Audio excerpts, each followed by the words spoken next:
صلى الله على محمد صلى الله عليه وسلم صلى الله على محمد صلى الله عليه وسلم.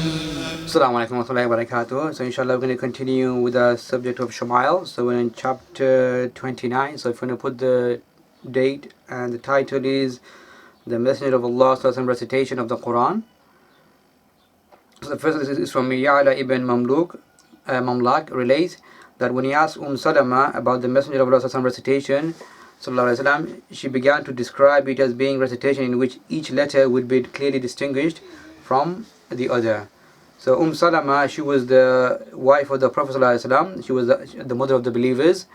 So you could see the tabi'ins or the young sahabas would go and ask the elder sahabas, or in this case the Salama, inquiring about all these different aspects of Prophet sallallahu alaihi wasallam. So here she mentioned that Prophet sallallahu alaihi wasallam, when he would recite the Quran, she would recite it in such a way that every single letter was distinguished, as in like it was very clear and audible. The next hadith is from Qatada, who said, I asked Anas ibn Malik, how was the messenger of Allah's recitation? He replied, elongated. So elongated means like when the person would recite the Quran, he would recite it where, like for instance, where there's mud or anything like that, he would make it long when it needs to be long, and he would in a very clear and with the 2 harakat or 4 harakat or 6 harakat. So Salama again said, the Prophet used to divide his recitation in parts. He would say, all praise be to Allah, Alhamdulillah, Alhamdulillahi Rabbil Alamin, the Lord of the worlds. Then he would pause, then he would say, Ar-Rahman, Ar-Rahman, Ar-Rahim, and then he would pause, and he would recite the King of the Day of Reckoning, Malik Yawmiddin. So he is talking about, she's describing how the Prophet ﷺ would recite Surah Fatiha. So he would recite him like in a sort of verse, ayah by ayah basically, and he would pause for a short time. Abdullah ibn Abi Khay said, I asked Aisha radhiyallahu anha about the Prophet ﷺ recitations, and would he recite inaudibly or audibly? So, and she replied, he would do both. Sometimes he would recite inaudibly and sometimes he would recite audibly. I replied, all praise be to Allah who has ordained is in the matter. So here Abdullah ibn Abi Qais, he asked Aisha, again mother of the believers, the wives of the Prophet ﷺ, about Prophet ﷺ recitation of the Quran at night time.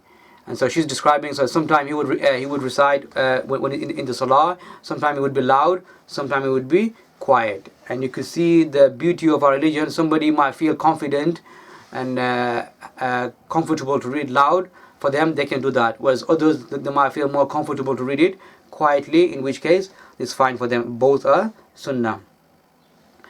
Hani said, I would hear the Prophet ﷺ recitation during the night at the Kaaba whilst I would be sleeping on my bed. So Hani, she was the sister of Sayyidina Ali, so the cousin of the Prophet ﷺ. So their dwelling wasn't too far from the Kaaba, and she's describing how when the Prophet ﷺ would recite at night time near the Kaaba, she would be able to hear the recitation. Abdullah ibn Mughaffal said, I saw the Prophet ﷺ on his camel on the day of conquest of Makkah, and as he recited, this is from Surah number 48, verse 1 to 2. A'udhu billahi minash shaitanir rajim. Verily we have granted you manifest victory, that Allah may forgive you your dhanb and the past and those to follow, and complete His favor upon you. And he recited it beautifully. So here, one of the companions, Abdullah ibn Mughaffal, is describing the verse and how the Prophet ﷺ was reciting while sitting on a camel on the day of conquest of Makkah.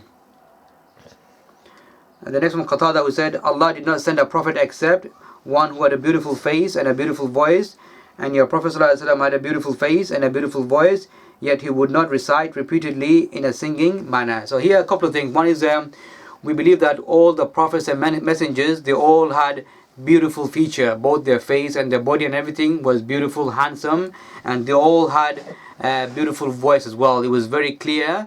There wasn't anything wrong with their voice. They didn't have any kind of deficiency. That's part of our Islamic belief, Islamic creed.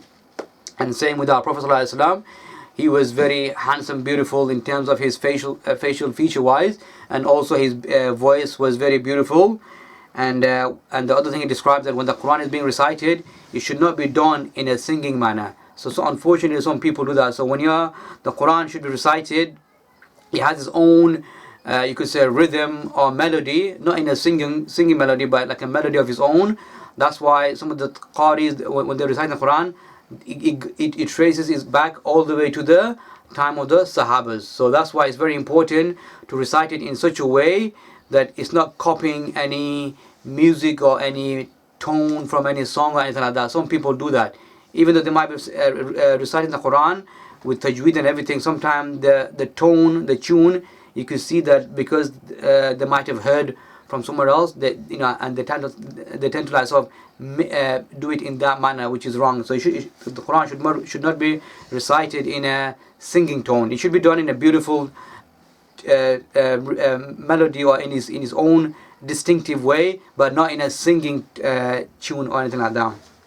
The next one is from Abdullah ibn Abbas, who said the Prophet's recitation at night, whether in prayer or otherwise, could occasionally be heard by someone in his courtyard whilst he was in his house. So here Abdullah ibn Abbas, the cousin of the Prophet, he said that when this is talking about tahajjud. So when the Prophet was praying tahajjud, the night prayers, he mentioned that if somebody was in the courtyard of which was right next to the dwelling of the Prophet, they could hear the recitation of Prophet. So he would recite it loud enough that somebody not too far away could hear, but at the same time not too loud that it would distract other people. So may Allah SWT give us the tawfiq to read the Quran correctly in the manner it should be done. Put the love of the Quran into our heart, into our children's heart. Make the Quran the spring giving life to our heart, and give us the tawfiq to follow and obey the Quran, and bless our children with the ability to read the Quran, to memorize the Quran, make amongst them the huffaz of the Quran. Assalamu alaikum wa rahmatullahi wa barakatuh.